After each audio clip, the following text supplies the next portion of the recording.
Welcome sa Heritage Adventure wherein we explore heritage site here in our locality. Kaya samahan nyo kami pumunta sa cemetery.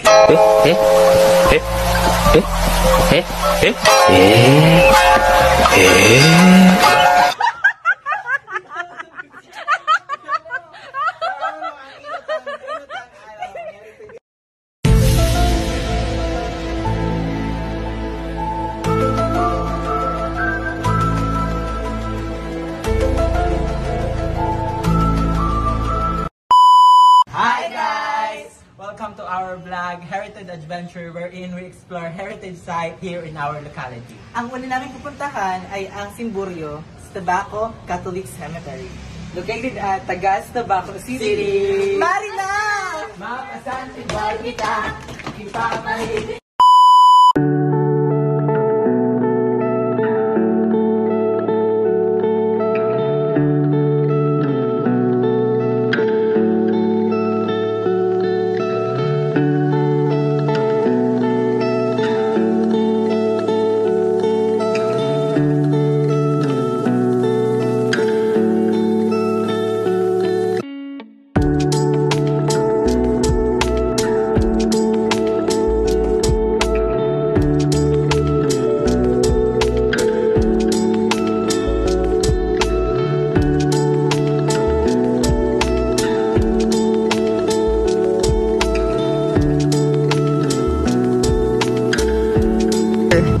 Hi guys, so today we're here in Tagas, Tabaco City and we're gonna check out one of the most unique heritage spot in Bicol, ang Simburyo.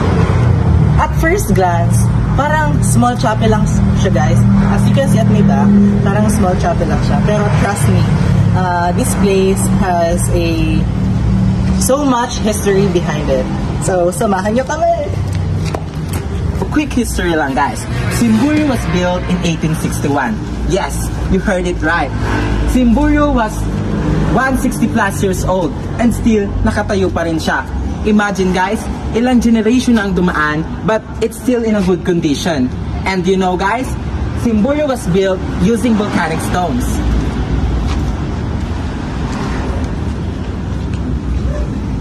Yeah. Guys, check yung shape niya.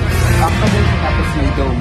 Sobrang unique ng style niya because it's a mix of medieval and baroque design.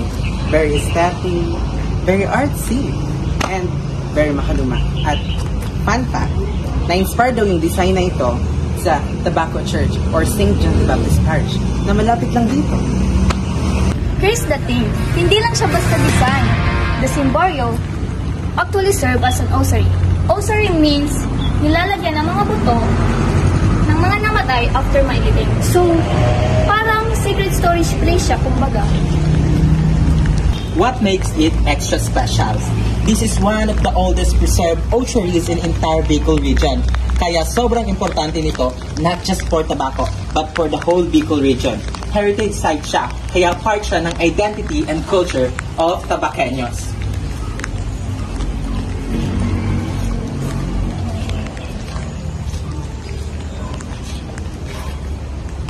Imagine this, panahon pa ng Spaniards ginawa to, wala silang cement mixtures, wala silang backhoe, wala silang modern tools. Pero ang ginagamit lang nila ay volcanic stones, lime, and syempre manpower. Pero look at it, after more than a century, solid pa rin. Hindi basta nagiba, hindi basta nasira. It really shows kung gaano kagaling at kadedicated ang mga builders na. And let's talk about aesthetics. Aesthetics? The details, the dome, the arcs, and lahat may artistry. Sobrang photo-worthy talaga, lalo na kapag morning or sunset. Perfect pang IG, but of course, always remember, still cemetery site. So, respect the place and be mindful. Captain Cap. Honestly, being here feels like time travel. Parang konting lakad lang, nakaka-connect ka na sa history.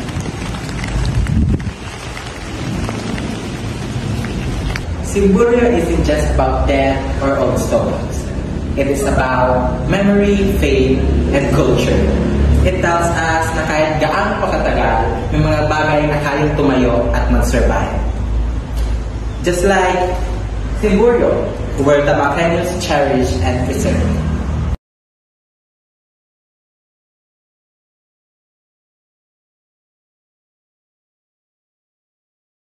So ayun guys, that's our tour of the Simburyo here in Tagasta, Baco City. It may look small pero grabe yung historical and cultural weight.